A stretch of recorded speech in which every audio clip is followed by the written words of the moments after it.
First हो गई थी क्लियर?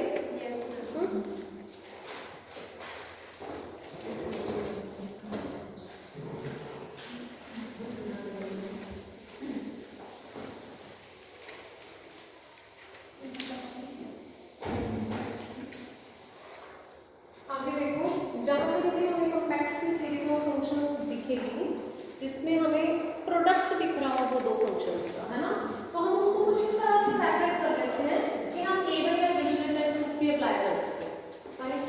नेक्स्ट वन है जैसे -1 raise to power n -1 divided by n plus x square. अब देखो फिर से you are having a series of functions, ठीक है, बट इस सीरीज ऑफ फंक्शंस में भी फिर से -1 की पावर n -1 दिख रहा है, तो -1 की पावर n -1 की वजह से बिहेव अलग हो जाता है ना। अब ना यहाँ पे -1 raise to power n -1 upon something लिया नहीं जा सकता, देखो लिया जा सकता है वो, यहाँ पे ये जो टर्म है 1 upon n plus x square ये अलग टर्म है, तो आप इसके साथ ले लोगे तो फिर यहाँ कुछ बचेगा नहीं, ठीक है, तो आप अपने तरीके से उसको सेपरेट कर सकते हो। ऑब्वियसली फिर आपको एक summation -1 raise to power n -1 series consider करनी पड़ेगी और 1 upon n plus x square sequence consider करनी पड़ेगी, ठीक है। तो ये क्या है, सीक्वेंस ऑफ फंक्शंस, ये क्या है, सीरीज ऑफ फंक्शंस बोल रहे हैं हम इसको, बट वैसे ही कुछ नहीं, ऑल्टरनेटिंग सीरीज ही है, ठीक है। अब क्या शो करोगे इसको, एबल लगाओगे फिर डिरिचलेट पहले, तो क्या लग रहा है, एबल में इसकी यूनिफॉर्म कन्वर्जेंस चाहिए होती है, is it convergent? Not at all, है ना, ऑसिलेटरी है ये, -1 की पावर n -1 सबको पता है, है ना, कभी कभी तुम्हें 0 देती है, कभी कभी ये -1 या +1 कुछ भी देती है, तो ये हमें क्या शो करनी पड़ेगी फिर, यूनिफॉर्मली बाउंडेड। इसको देख के समझ में आ रहा है कि आप इसको यूनिफॉर्मली बाउंडेड ही शो करोगे, ठीक है। यूनिफॉर्मली बाउंडेड हो जाएगा तो बिल्कुल सिंपल है, -1 की पावर n -1 है, आप इसका मोड लेंगे तो वो हमेशा 1 से छोटा नहीं रहेगा, या तो इसका आंसर 0 होता है या फिर इसका आंसर 1 होता है, 1 आ जाए -1 आ जाए जो भी आ जाए, मोड है तो वो 1 से छोटा ही रहेगा, ठीक है। तो आपने शो कर दिया समेशन यूएनएक्स क्या हो गई, यूनिफॉर्मली बाउंडेड। इसका मतलब इस पे ऑब्वियसली कौन सा टेस्ट लगेगा, डिरिचलेट ही लगेगा, तो जो आपके पास सीक्वेंस ऑफ फंक्शंस है उसको क्या शो करोगे, मोनोटोनिकली डिक्रीजिंग, तो मोनोटोनिकली डिक्रीजिंग तो समझ में आ ही रहा होगा, 1 अपॉन n से सब बिहेव है ना बच्चे, n प्लस x स्क्वायर है, तो इसका अल्टीमेटली जो बिहेव है वो 1 अपॉन n जैसा है, ठीक है, क्योंकि n प्लस x स्क्वायर की बात हो रही है तो वो n से बड़ा ही रहेगा, रेसिप्रोकल करोगे तो 1 अपॉन n से छोटा हो गया ना, 1 अपॉन n से छोटा फर्दर लेस देन 1, ठीक। इसका बिहेव है मोनोटोनिकली डिक्रीजिंग। अब मोनो चाहे डेरिवेटिव करके देख लेना, डेरिवेटिव को सॉल्व करने में इसका क्या आ जाएगा, नेगेटिव आंसर आ जाएगा ना उससे भी, इसकी स्क्वायर ये एसएच 0 है ना, उसका डेरिवेटिव 0 -1 एसएच, इसका डेरिवेटिव किया तो 2x, तो अल्टीमेटली आपके पास जो जवाब आ रहा है वो क्या आ रहा है, नेगेटिव। पॉजिटिव इंटरवल पे काम हो रहा है ना, बच्चे इसमें जो काम हो रहा है वो ऑल एक्स हो रहा है, तो you are having -2x upon नीचे वाली क्वांटिटी जो है वो तो आपकी हमेशा पॉजिटिव है, ठीक, ये तो होल स्क्वायर है ना, तो ये तो हमेशा पॉजिटिव रहेगी, ऊपर आपके पास -2x आ रहा है, तो आप ये कह सकते हो x पॉजिटिव के लिए हमारे पास इसका जवाब आ रहा है नेगेटिव, तो it will B monotonically decreasing for x greater than 0, ठीक है। और उसके अलावा क्या प्रूव करना होता है, monotonically decreasing uniformly convergent to 0, तो यूनिफॉर्मली कन्वर्जेंट टू 0 के लिए क्या करोगे बताओ, क्या लगा सकते हो, सबसे पहले तो pointwise convergent, limit n tends to infinity करके देखो, vn x क्या आ रहा है, limit n tends to infinity करने से 0 आ रहा है, पॉइंट वाइज कन्वर्जेंस हो गया। अब यूनिफॉर्म कन्वर्जेंस के लिए क्या करना चाहते हो, डेफिनेशन या एमएन टेस्ट, दोनों का एक जैसा ही लगेगा, हाँ एमएन टेस्ट लगा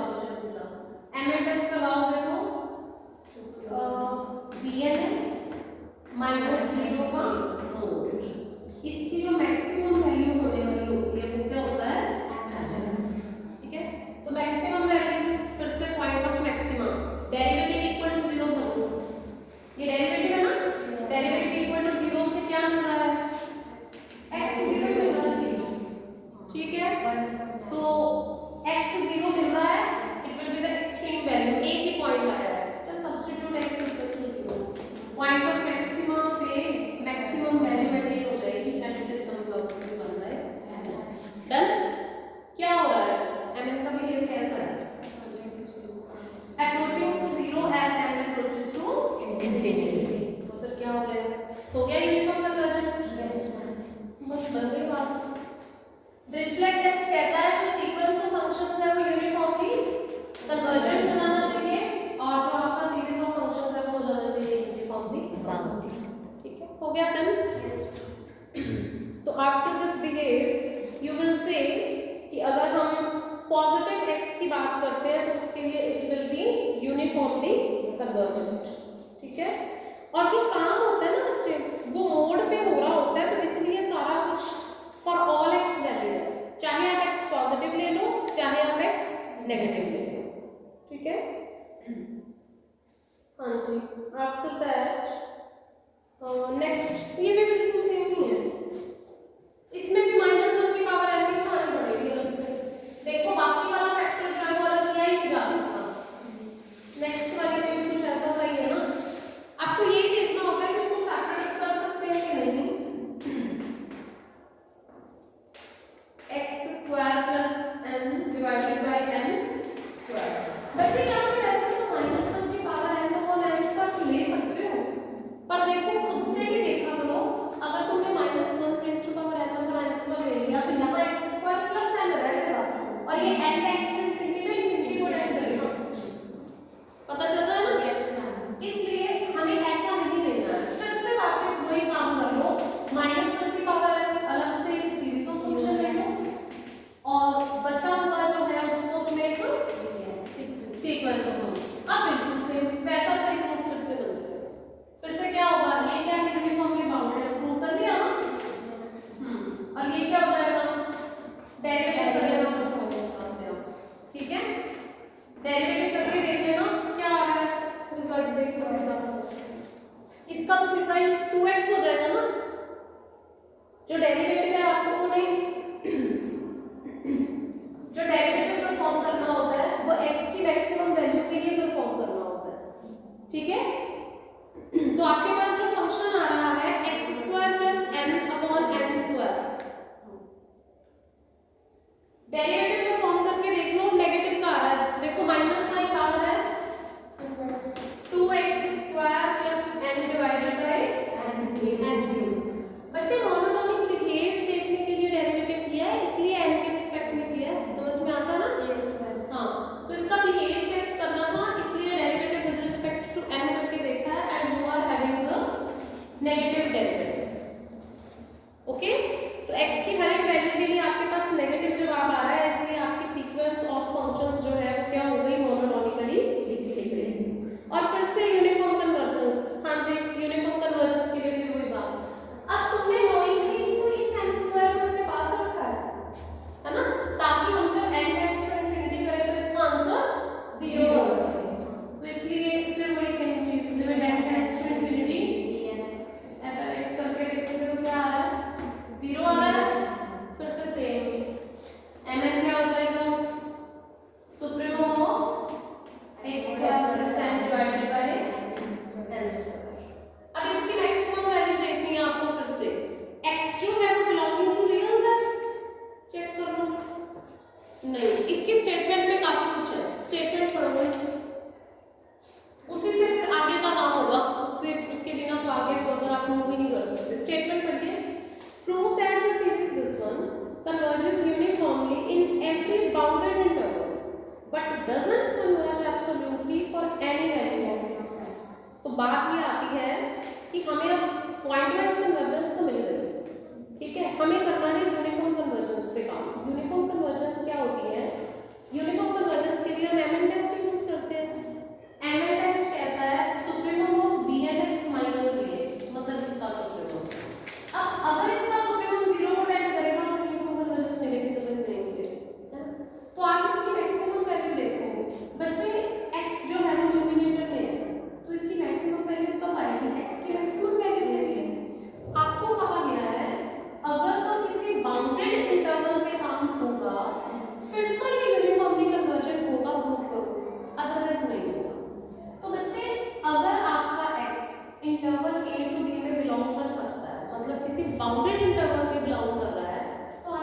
बाउंड्स है ना, जो भी इसमें से सबसे बड़ी वैल्यू होगी उस इंटरवल पे x की जो भी सबसे बड़ी वैल्यू है वो क्या है, अपर बाउंड हो गया ना। तो आपका जो x होगा उस केस में b से छोटा हो जाएगा, मान लेते हैं b है, k मान लो, चलो कुछ भी, late k be the maximum value of x belonging to this interval। अगर k इसकी सबसे बड़ी वैल्यू है तो ये जो आपका फैक्टर है ये k स्क्वायर प्लस n और n स्क्वायर से छोटा हो गया। अब k बाउंडेड इंटरवल को बिलोंग करता है, चाहे कितना भी बड़े से बड़ा हो, है तो एक फाइनाइट नंबर ना, जितनी मर्जी बड़ी वैल्यू हो, क्योंकि इंटरवल क्या है, इसलिए आपका ये जो mm है ये कुछ इस तरह का आ गया। ओके, तो अब देखो फिर जो भी आपका mm आया है वो किसको अप्रोच करेगा जब आप limit n tends to infinity करोगे।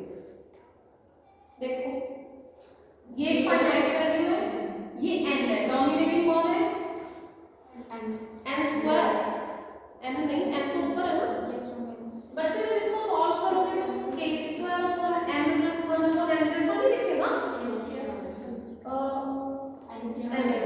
ऐसे दिखेगा ना। तो limit n tends to infinity करने पे mm approaches to done, clear है। mn अप्रोचेस टू 0 का मतलब by mn test it will be uniformly convergent. तो ये आपका सीक्वेंस ऑफ फंक्शंस है क्योंकि जो mn को 0 को अप्रोच कर रहा है, therefore b and x is uniformly convergent। ठीक है, तो आपका b and x monotonically decreasing uniformly convergent to 0। बस हो गया। डिरिचलेट टेस्ट ये तो कहता है, डिरिचलेट टेस्ट कहता है ये यूनिफॉर्मली बाउंडेड, ये मोनोटोनिकली डिक्रीजिंग कन्वर्जेंट टू 0। तो फिर ये क्या हो जाएगा, यूनिफॉर्मली कन्वर्जेंट। बट अगर फॉर एनी x की बात की जाए, मतलब x किसी बाउंडेड इंटरवल को बिलोंग नहीं कर रहा, फिर क्या करोगे, फिर x लेस देन समथिंग हो सकता है, नहीं हो सकता ना, तो हम कहेंगे but if x doesn't belong to some bounded interval, then x can have any value, then maxima या upper bound of x belonging to some interval doesn't exist। फिर तो x इनफिनिटी भी हो जाएगा, फिर आप उसको लेस देन के द्वारा लगा सकते हैं। ठीक है, तो कोई बाउंड नहीं एग्जिस्ट करेगा, इसलिए जो mn है वो भी किसको अप्रोच करेगा, इंफिनिटी को, as n approaches to infinity. तो आपने मेंशन कर देना है if x doesn't belong to any bounded interval, x can tends to infinity as n tends to infinity, therefore mn tends to infinity and hence it will not be uniformly convergent। ठीक है, ये comparison test से किया हुआ है। वैसे अगर mn test, वैसे तो mn टेस्ट से भी ठीक ही है, इन्होंने पता किससे किया बच्चे, कंपैरिजन टेस्ट से किया है, जो तुम लास्ट ईयर नहीं करते थे उससे कर रखा है। देखो अगर x किसी भी बाउंडेड इंटरवल को बिलोंग नहीं करता तो x फिर पॉजिटिव ही है ना, बहुत बड़ा हो सकता है, तो वो सिंपली कह रहे हैं कि उस केस में x square plus n divided by n square जो है ना, उसको ऐसे भी लिखा जा सकता है प्लस 1 हो है, वो कहते हैं 1 से बड़ा हो जाएगा, ऐसे भी बोल सकते हो। ठीक है, 1/n से बड़ा हो गया तो 1/n क्या होती है, डाइवर्जेंट होती है, डाइवर्जेंट से बड़ा डाइवर्जेंट, कंपैरिजन टेस्ट भी लग सकता है। ठीक है, चलिए नेक्स्ट। हाँ जी, नेक्स्ट सीरीज क्या है,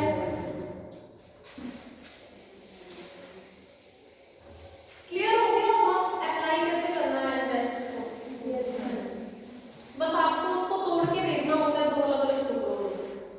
अगला है cos nx divided by n। हाँ जी, इसको देखो जरा, डायरेक्ट पता चला, ये इजी है वैसे, इसको देख के डायरेक्ट पता चलना चाहिए।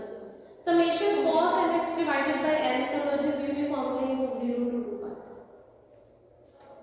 एक तो cos, ये ना रीमन वाला कांसेप्ट आ गया, रीमन इंटीग्रेशन में तुम्हें मैंने बताया था कि जब भी इंटीग्रेशन ऑफ sin nx या cos nx आ जाए तो वो इंटीग्रल हमेशा बाउंडेड बाय 2। रिमन में रटाया था तुमने, जब भी कभी integral, definite integral sin x या डेफिनेट इंटीग्रल cos x आ जाए तो वो हमेशा बाउंडेड बाय 2 हो जाता है ना सॉल्व करने के बाद। और जब भी कभी यूनिफॉर्म कन्वर्जेंस के अंदर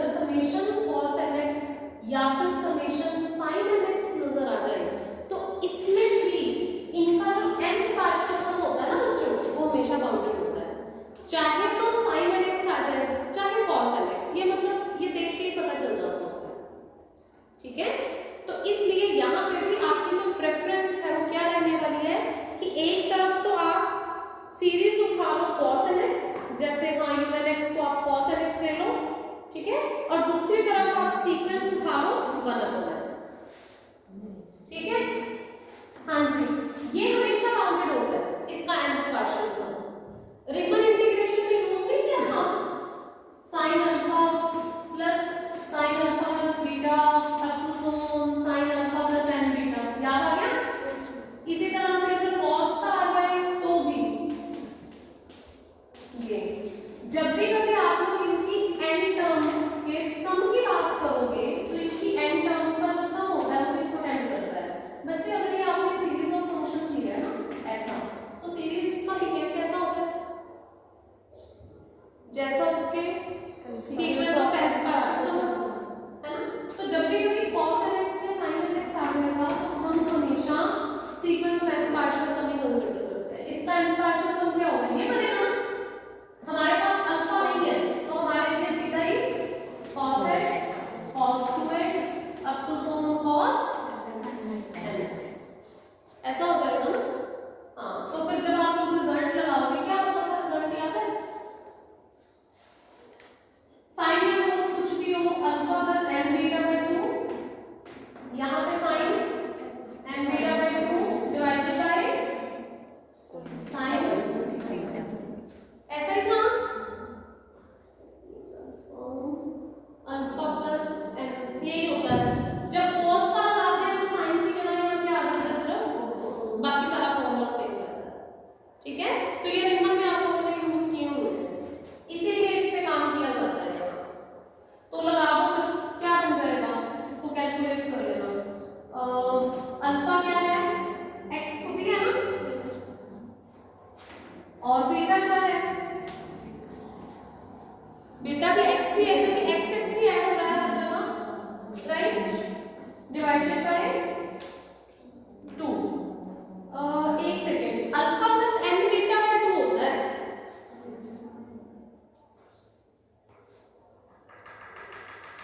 तुम लोगों को ध्यान है formula alpha plus n beta by 2 पूरे में होता है नीचे, मेरे हिसाब से तो alpha plus n beta by 2 होता था। रिमन के अंदर यूज भी करते थे आप लोग इसको, चलो ऐसे करना, कंफर्म कर लेना, ठीक है। मेरे हिसाब से alpha plus n beta by 2 होता है, तो आप लोग इसको कंफर्म कर लेना क्या होता है। रिजल्ट में इफेक्ट भी होने वाला है इसका, sine n beta by 2 divided by sine beta, result में इफेक्ट ही नहीं पड़ना, हमने तो इसके n पार्शियल सम को देखना होता है ना। मैम जी वो बार से रखो ले जाओ पेपर, हमारा तो बड़ी पड़ी है, वैसे रख दो, रुक जाओ एक बार पूछ के बता दो, ठीक है। unx का बाउंड चेक करना है ना हमने देखना है मोड unx कैसा है, तो अल्टीमेटली ये fnx है, मोड की बात करोगे तो ऐसा हो जाएगा, मोड की बात करोगे तो ऐसा हो जाएगा, रिजल्ट में इफेक्ट नहीं पड़ने वाला क्योंकि साइन और cos का मोड क्या होता है, लेस देन इक्वल्स टू 1। इसीलिए जब भी कोई ऐसा क्वेश्चन आ जाए जिसके अंदर cos nx या sin nx दिख रहा हो तो तुमने हमेशा unx को सीरीज उठाना है, unx समेशन cos nx, ये सीरीज उठानी है क्योंकि ये पक्का यूनिफॉर्मली बाउंडेड है, ठीक है।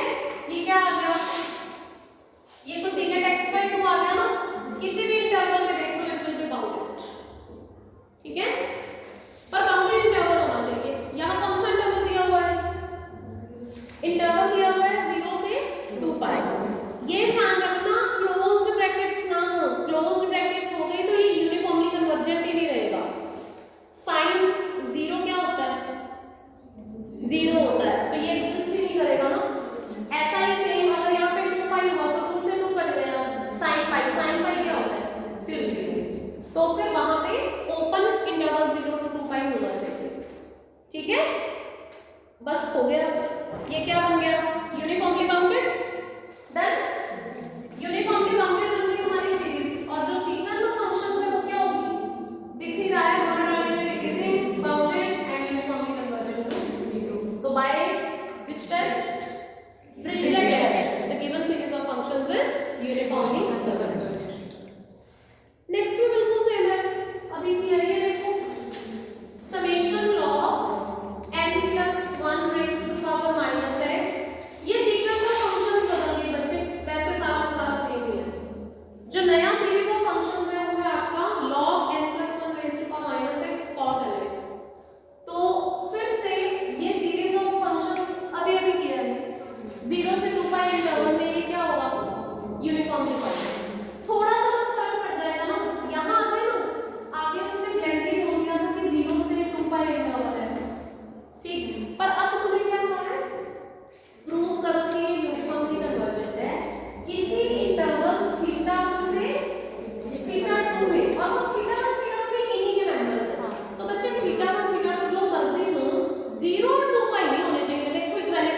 जो दूसरा है ना सीक्वेंस ऑफ फंक्शंस, इस बार हमारा जो सीक्वेंस ऑफ फंक्शंस है वो क्या है, इसकी पावर देखो